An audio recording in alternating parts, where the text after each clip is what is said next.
this is what almost matured honey looks like. Yeah. Yeah? Now I know there's a whole...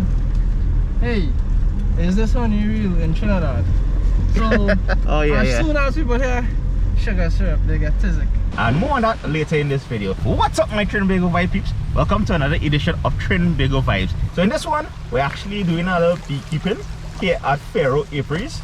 So stick around, it's a good one. So you know, here on Trinbago Vibes, we explore everything Trinidad and Tobago. So basically, we're in Aruca at the moment, and this is where the apiary is located, which I found to be kind of amazing though, to find something like this here in Trinidad and Tobago. Yeah, so whenever I come across, I know I segue in a little bit, but whenever I come across these little things, I'll do my best to try and get it done. And for that, I'd like to thank all of you who, you know, watch all my videos to the end, hit that like button, leave a comment, and even especially those who like donate to the channel. It helps do all these kind of things on a more consistent basis. Now, there are a few rules to follow that they advise before you reach as well. Yes, few rules right here. Long sleeve, you know, long sleeve t-shirts and pants are mandatory. You must have at least 3 socks on. Well, I didn't put on 3 socks, I put on 2 thick socks. So I kind of probably cheated a little bit, I don't know. I guess 2 thick socks could work. And you must have like boots, garden boots. It'll be better if you have those. And of course, they say a dad hat or visor is mandatory as well. So you need to have a hat. Now, I know I have a dad hat somewhere around, but I couldn't find it. So, you know, the next best thing.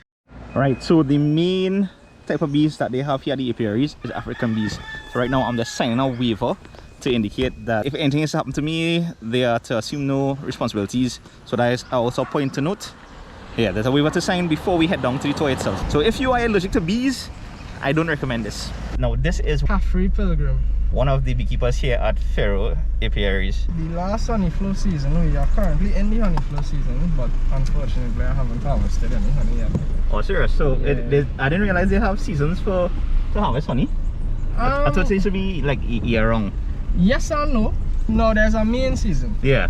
The dry season. That's because when in the dry season, most of the trees flower. So yeah, the bees get nectar and pollen from the trees. So that's their major food source. And it's readily available during the dry season. During the rainy season, it's less available. But there are trees that do flower. So the bees can get a flow, but it depends on your area.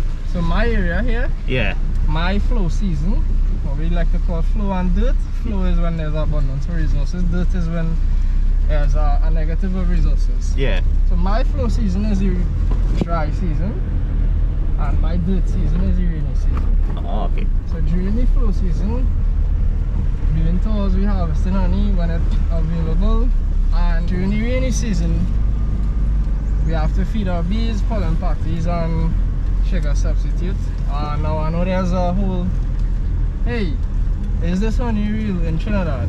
Yeah. So the reason why we feed bees sugar syrup is that during the rainy season, or whichever season is your dearth, meaning there's a negative of resources for the bees. Yeah. The bees don't have really any substance out there to get. What we have to do as beekeepers, we have to feed them, we have to substitute their feed. And if we don't, our bees will either leave, die, or just not be productive for the next season. Okay. So during our flow season, when we're harvesting honey, we don't feed our bees. So that's how we make sure your honey stays pure. And that kind of dispels the whole thought that as soon as you hear sugar come out of a beekeeper's mouth, it's like, yeah, this honey is adulterated. So that's the whole thing with that. I just had to make sure and bring it across to every person that I could, because it's something that we should know about. Yeah, and as a beekeeper, it's kind of my job to educate the public on these kind of things. Yeah. How long now have you been a beekeeper? About 3-4 years now. 3-4 years, wow. Yeah, I was researching bees when I was in school. Yeah. I didn't have bees then, and then a couple of months after I left school, I got a job. And the following year, I bought my own colonies, and now I have my own apiaries. And what made you all decide to like start this store? I mean, I'm grateful for it because, yeah, you know, it is something unique to do here in Trinidad. Like educational drive, 1, and 2, to diversify the income stream. When honey was short, so Yeah. Even if I know honey to sell, I can still make some money because the bees still taking money out your pocket. Yeah, true there. So my honey short, I still have bees.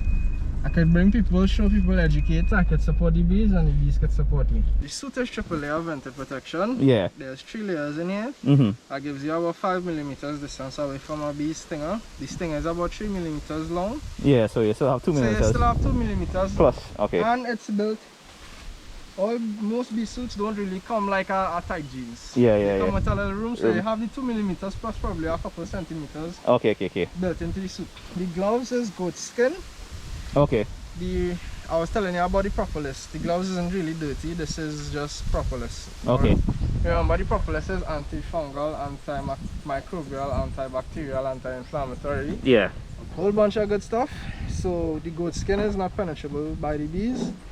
It's ventilated. Yeah. The canvas isn't penetrable as well. The suit goes all the way up to your wrist. So by the time you reach here, everything else is about 6 layers you're protected in. Alright, yeah? nice. Duct tape, boy. Taking that extra layer of protection. So the bees can't sting through this. And most of the time they actually don't really like duct tape. Oh, serious? Yeah. Bees don't like duct tape. You heard that, folks. So the pine needles burns at a low temperature, and because it has pine resin in the pine needles, Yeah. it is kind of flammable. Oh. So it catches easily. Yeah. You could burn them green or brown. So these I just collect them from fallen pine trees, so I don't go and climb the tree. Well, yeah. And with all these pine trees here, so it's abundant and during the rainy season and the dry, a lot of trees fall. Oh. So I just take my time and scrape down the pine tree. So if a pine tree fall, you could see me like a scavenger circling it. Yeah. So the pine, it burns at a low temperature and it burns for long and it soothes your lungs. When you burn cardboard, Yeah. it creates an acid. Oh. So I wasn't aware of that, but I wasn't using cardboard either way. Right, after suiting up, it's just a 5 to 10 minutes walk into the forest to reach the apiary itself. And well, just before we go into the colony is the final stuff. You know, the head gear and the gloves. So you're ready to wrangle some bees? Yeah. Hi. So things you need to know before we go in there. The operative word is respect. Now, these bees, the reason that they are more aggressive than other races is because of where they come from. Where they come from, Africanized bees, they come from Africa, is really harsh. So they have to be on top of their game physically to survive. Camera is black, so they'll be attracted to the camera. Okay. In the environment that they come from, their natural enemies are dark and hairy. Bears, badgers, So, okay. creatures like that. So it's ingrained in them that anything that is dark and hairy, they will attack. Okay. Yeah? The smoke is used to calm them down. Yeah. The only thing in this, like, how far we up we going, and this, the heat, that sweat, boy. Yeah. Right, so the bigger ones that you're seeing, Yeah. this one, that one, yellow and green, these are established colonies. These smaller ones that I have here were recently made up colonies. So this colony here is your colony for the day, right? Okay. Yeah? Yeah. We'll be going into that colony and we'll be given a queen to one of the orange colonies. Oh, okay. Now, the cost of this tour at Pharaoh Apiaries is $200 TT per person. That's approximately 29 US for those of you outside Trinidad and Tobago. And you have to book by appointment only. You have to book it a week in advance and also pay down a $50 deposit for your booking. Yeah. So, and they take groups of 3 for now. I'll leave all that information and links to that in the description below. Mature honey. Yeah? Yeah? What happens is when the honey is mature, so when the bees go out and they forage nectar, and they bring it back in, it really has a high moisture content. Oh, okay. When they sting an object enough times, these stingers give off a scent called attachment. And that's why all the other bees are attracted to it, because it have that much stingers on it. Yeah. Now this is what I went up with to film, and look at that. All out there is stingers. Like, wow. So, you tasting this honey now? So the cool thing about this, right, I actually got to taste like raw honey, and it tastes different from what you get in the bottle. Now it's a bit scary, I won't lie, right, because you have to take in a little smoke and like with all the bees buzzing around you. Yeah, but it was still pretty cool to taste like honey from the honeycomb itself, and I had to taste that honey like through the mesh itself. So it was interesting to say the least. Now with all the buzzing, right, it was hard to hear anything, but in this part here I was able to actually transfer a queen bee into a new kind of hive, so that was pretty cool. So in a show like these, although you try not to, you will unfortunately kill some bees. So a moment of silence for those fallen soldiers. And yeah, I highly recommend this, especially if you want something unique, but it's not for the faint of heart, because you will be swarmed by bees. I mean, you are properly protected and everything, but if they become too much at any point in time, don't swat like this. The bees will just be attracted to your hand.